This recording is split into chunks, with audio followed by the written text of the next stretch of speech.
Ayan yung mga alaga ko. Ayan yung tatlong magkakapatid, malalaki na sila. Ayan pa si Timmy.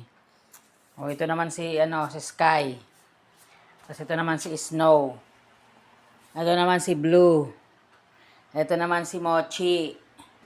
Ito naman si Dimple. Yung iba siguro nasa labas. Ngayon, ito yung mga food bowl nila. Yung aso ko nasa labas pang isa.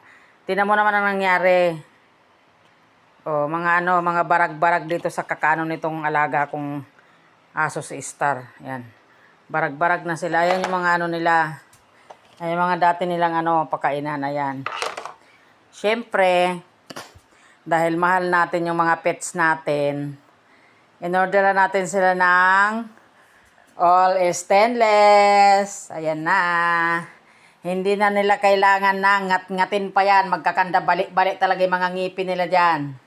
Ayan, kakarating lang yan, bes. Oh, pagka mahal natin ang mga alaga natin, so din natin sila, bigyan din natin sila ng magandang food bowl. Kasi yun ang nagbibigay ng kasiyahan sa amin. Wala na kasi kaming anak na maliit. Ayan, tulad yan, naglalaro sila. Ayan, mga blue eyes yan. Ayan, ayan.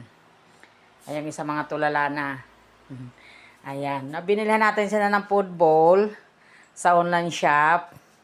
Para naman sila, happy naman sila habang kumakain, tapos hindi pa nila mangangat-ngat yang pakainan.